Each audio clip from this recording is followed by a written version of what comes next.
वही बजट सत्र को लेकर हमारे संवाददाता पवन सिवन ने खास बातचीत की है ज्ञानचंद गुप्ता से। क्या कुछ रहा वो आपको एक बार सुनाते हैं।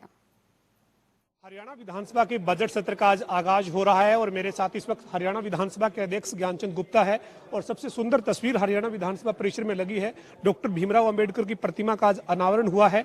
विधानसभा अध्यक्ष के अध्यक्षता में मुख्यमंत्री मनोहर लाल ने अनावरण किया है प्रतिमा का। सर, एक बहुत सुंदर तस्वीर डॉक्टर भीमराव अंबेडकर के एक संदेश देने वाली विधानसभा के मुख्य गेट के सामने आपने लगाई है। क्या ये इसके पीछे उद्देश्य रहा सर, और किस तरीके से देखते हैं इस फैसले को? तो मेरे मन के अंदर एक इच्छा थी कि इस विधानसभा के अंदर, इस न्याय के मंदिर के अंदर उस महान पुरुष की, जिस महान पुरुष ने हमें ये संविधान दिया है, जिस संविधान के द्वारा पूरा देश आज कार्य कर रहा है, उसकी कोई ना कोई प्रतिमा, कोई ना कोई यादगार यहाँ होनी चाहिए।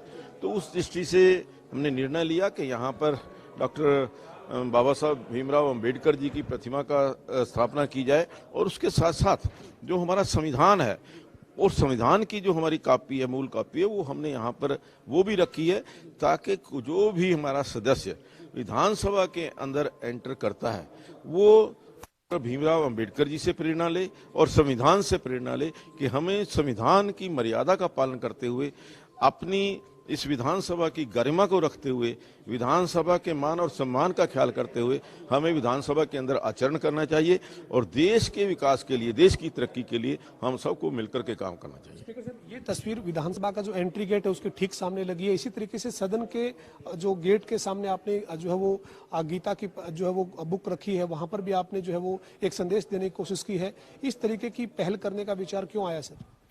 नहीं, देखिए, मुझे लगता है कि ये जो विधानसभा एक लाइव विधानसभा दिखनी चाहिए। ये सिर्फ एक पत्थरों का एक घेरा है, ऐसा नहीं लगना चाहिए।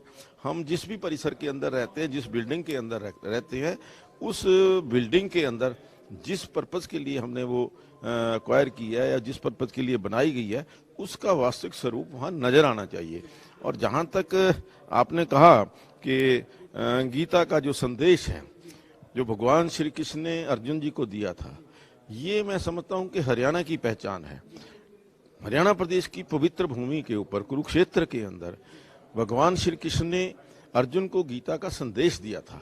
वही हमने जो उसका रेप्लिका है वो यहाँ पर स्थापित किया और उसके नीचे जो हमने गीता रखी है वो भी इस बात का परिचायक है कि गीता एक ऐसा महान ग्रंथ है जिस ग्रंथ से हमारा समाज, हमारा पूरा देश प्रेरणा लेता है। अंतिम सवाल है मेरा, आज बीएससी की बैठक हुई है आपकी अध्यक्षता में, क्या सेशन की अवधि अब रहने वाली है? चूंकि प्रस्तावित शेड्यूल 16 मार्च तक का था, अब क्या तय किया गया है सर? देखिए, बीएससी के अंदर 2-3 चीजें तय हुई हैं कि जो आज सत्र शुरू होने जा रहा है वो पहले 16 तक प्रस्तावित था, अब वो 18 मार्च तक चलेगा। इस बात का हमने निर्णय लिया है। उसके अलावा जो पहले कल्पना थी, जो पहले प्रपोज था कि 10 मार्च को हम बजट पेश करेंगे, अब वो 12 मार्च को बजट पेश होगा और 10 मार्च को हम जो अविश्वास प्रस्ताव आएगा, अविश्वास प्रस्ताव के ऊपर 10 मार्च को चर्चा करेंगे। विपक्ष अभी भी कह रहा है सर अवधि बढ़ जानी चाहिए। अगर विपक्ष चाहेगा, अगर कार्य होगा तो 18 तारीख को हाउस इज सुप्रीम, वो आगे बढ़ाने में सक्षम है तो हम उसमें निर्णय करेंगे। हमें इस समय बढ़ाने में कोई हिचकिचाहट नहीं है, बशर्ते कि फ्रूटफुल चर्चा हो, विषयों पर चर्चा हो, मुद्दों पर चर्चा हो और जो जनता के समस्याएं हैं उनके ऊपर चर्चा।